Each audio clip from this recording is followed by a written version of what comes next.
An object is placed in front of a convex mirror. Mirror कैसा है? Convex है। कितना डिस्टेंस पे है ऑब्जेक्ट? डिस्टेंस ऑफ 50 सेंटीमीटर, यानी 50 सेंटीमीटर के डिस्टेंस पे। ये plane mirror is introduced covering lower half of the mirror. यानी सबसे पहले यहां पे डायग्राम, एक जो है कन्वेक्स मिरर लिया मैं, एक कन्वेक्स मिरर, इसकी ये है प्रिंसिपल एक्सिस। इस प्रिंसिपल एक्सिस पे ऑब्जेक्ट रखोगे, बट मिरर से 50 सेंटीमीटर के डिस्टेंस पे रखो। मिरर की जैसे ही आपने प्रिंसिपल एक्सिस शो किया, इमेजिन किया, तो ये हो गया अपर पार्ट, ये हो गया लोअर पार्ट। तो इसके लोअर पार्ट को कवर कर दिया जा रहा है क्या चीज से? प्लेन मिरर को इंट्रोड्यूस कर, प्लेन मिरर को रख कर, ठीक है, कितना डिस्टेंस पर?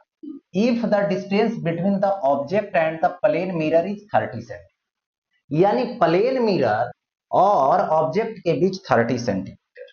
तो यहां पर मान लो इंट्रोड्यूस किया गया, ये लोअर हाफ कवर हो गया इसका, ठीक है, जिसकी डिस्टेंस ऑब्जेक्ट से 30 सेंटीमीटर है। तो इस मिरर से कितना हो? 20 सेंटीमीटर, क्योंकि टोटल 50 सेंटीमीटर। यहां तक बातें आ गई। It is found that there is no parallax between the image form by the two mirror. What is the radius of curvature of the, यानी जो दोनों मिरर है, इसका कहने का मतलब हुआ कि दोनों जो मिरर है उसके बिटवीन जो उसके इमेज जो बनेगा, उसके बिटवीन कोई पैरालैक्स नहीं है, कोई डिस्टेंस नहीं। यानी कहने का मतलब हुआ कि इमेज दोनों का कोइंसाइड कर, अब दोनों का इमेज कोइंसाइड कर जा रहा है, तो बताना है इसकी radius of curvature, radius of curvature. तो सबसे पहले अब इसका डायग्राम, सबसे पहले देखिए प्लेन मिरर है, प्लेन मिरर से ऑब्जेक्ट कितना डिस्टेंस पे है? 30 सेंटीमीटर। मिरर से लाइट जाएगा इधर, ऑब्जेक्ट से टकराएगा, वापस आएगा, एक रे और जाएगी, टकराएगी, वापस आ जाए, डॉट डॉट डॉट ज्वाइन की, यहां पे जाके इमेजिन कीजिए कट किया, क्योंकि इससे कितना डिस्टेंस पर ऑब्जेक्ट है? 30 सेंटीमीटर। कितना डिस्टेंस पर इमेज बनाया? 30 सेंटीमीटर। मिरर से 30 सेंटीमीटर, तो यहां से यहां तक 20, तो ये वाला डिस्टेंस कितना? 10 सेंटीमीटर, ठीक है। अब देखो यहीं पर इस मिरर भी कनकेव सॉरी कन्वेक्स मिरर भी इमेज बनाएगा। तो यहां से रे ऑफ लाइट चला, यहां पर रिफ्लेक्शन हो, इधर के side dot dot dot join, coincide कर गया इमेज, इमेज जो है वो कोइंसाइड कर जाता, यहीं पे बना।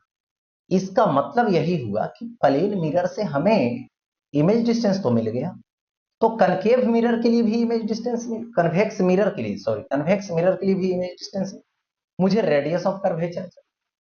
तो अब यहां से हम चलते हैं फ्रॉम, या तो फॉर कॉन्वेक्स मिरर। सबसे पहले यू लिखेंगे, तो इसका कितना है? -50 सेंटीमीटर। इमेज डिस्टेंस लिखो तो कितना है? इससे तो 10 सेंटीमीटर पर ही बना, तो मिरर के बैक साइड है, तो पॉजिटिव में एफ की वैल्यू जो हो वो व्हाट मालूम है। अब यहां से रिलेशन लगाए, 1/u plus 1/v is equal to 1/f। होगा ऐसा? वैल्यू पुट कर सकता हूं, u का वैल्यू -50, v का वैल्यू +10, f हो जाएगा। अब देखिए, तो 1/u तो -50 plus 1/10 is equal to 1/f। LCM ले सकता हूं, तो ये 50 आएगा, कैंसिल आउट कीजिए, -1 प्लस होगा 5 इज इक्वल टू 1/f। हो गया ऐसा? अब देखो यहां से -1 + 5 तो 4 होगा, 4/50 आएगा, इज इक्वल टू 1/f होगा। So f is equal to 50/4 centimetre आएगा। ओके, दे दिया है। अब हमें क्या चाहिए, रेडियस ऑफ कर्वेचर चाहिए, तो r is equal to 2f हो।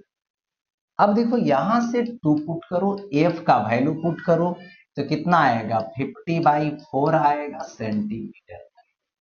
कैंसिल आउट कर देता हूं, यहां पर क्या चीज है, 2 से, तो 50/2, तो r is equal to 25 centimetre हो गया। यानी ये क्या आ गया, रेडियस ऑफ कर्वेचर आ 25 सेंटीमीटर, दैट मीन्स सॉल्व।